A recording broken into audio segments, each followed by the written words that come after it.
bridge of the human survey vessel Odyssey fell silent as the transmission ended. Captain Karras stood before the main view screen, her arms crossed, staring at the frozen image of the Zorvathian Imperial Herald. The alien's elaborate ceremonial armor gleamed with what appeared to be thousands of tiny gems, and its three eyes had blazed with righteous fury during its 15-minute declaration of human subjugation. Did he just— Peter, the ship's first officer, broke the silence from his station. His voice trembled, not with fear but with barely suppressed amusement. Declare war on humanity because we didn't bow deeply enough, Karras finished, her lip twitching. Yes, he did. The dam broke.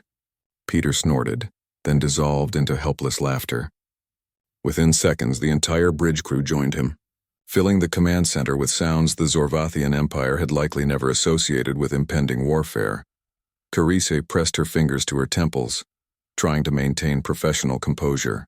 Computer, replay the transmission. The part about the 17 sacred protocols of initial contact.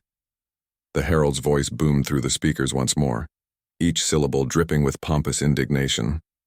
Your species has violated Protocol 7, subsection Gamma, the proper angle of reverential greeting. Your representative inclined his cranium a mere 42 degrees when our laws clearly stipulate 45. 3 degrees, Peter wheezed, wiping tears from his eyes. We're going to war over 3 degrees. Wait, it gets better, Lieutenant Chen called from communications. I've been cross-referencing their transmission with our xenolinguistics database. Captain, they've threatened to unleash the fury of 10,000 star systems upon our pitiful homeworld. 10,000? Karras raised an eyebrow. Computer, display current intelligence on Zorvathian territorial holdings. A holographic map materialized above the tactical display. 47 star systems glowed in imperial purple, scattered across a relatively modest section of the galactic arm. They're off by a factor of— Peter did the math quickly. Roughly 9,953. The laughter resumed, but Karas's military training kicked in. She raised her hand for silence. All right. We need to take this seriously, people. They may be absurd, but they've still declared war. Tactical assessment? Lieutenant Morrison straightened at the weapons console, though his grin remained firmly in place.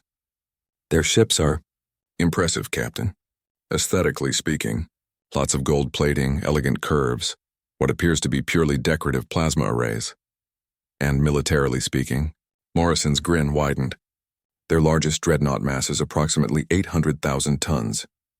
It mounts what their databanks call the Divine Lance of Imperial Judgment, which is a particle beam weapon that, according to their own technical specifications, could severely damage an unshielded cargo hauler at ranges under 10,000 kilometers.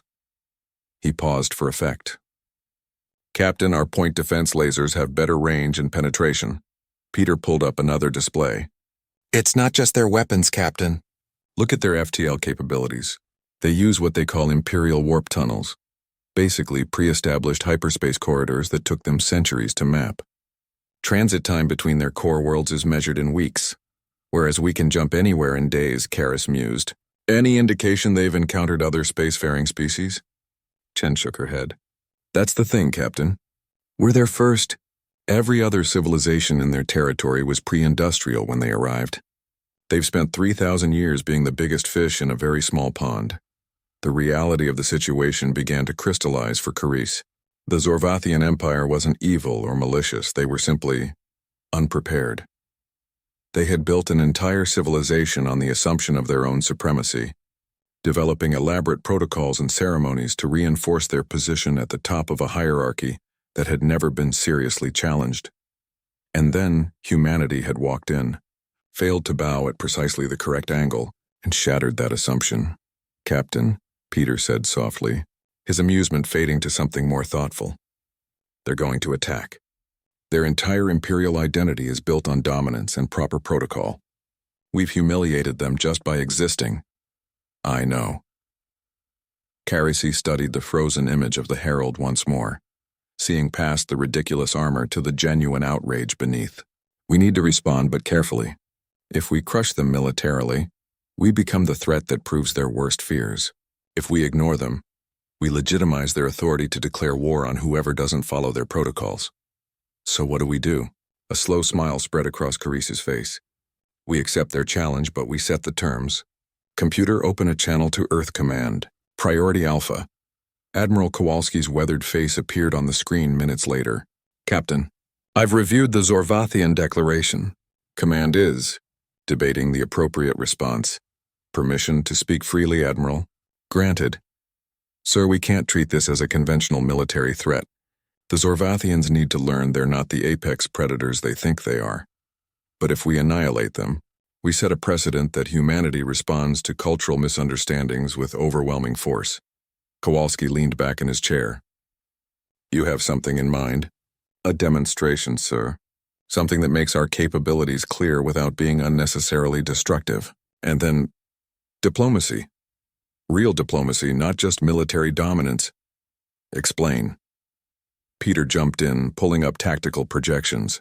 Sir, the Zorvathian Empire is preparing a battle fleet to strike at our outpost on Kepler 442b. They're gathering forces from 12 systems, traveling through their warp tunnels. It'll take them 3 weeks to assemble and another week to reach Kepler. By which time, Caris continued, we could have a diplomatic envoy waiting for them at their rally point.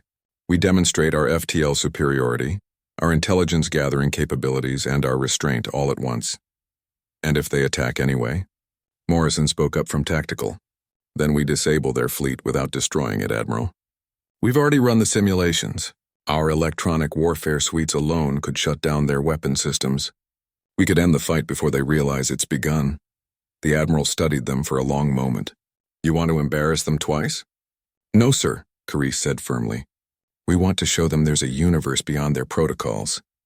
That being the strongest doesn't require everyone else to bow at exactly 45 degrees.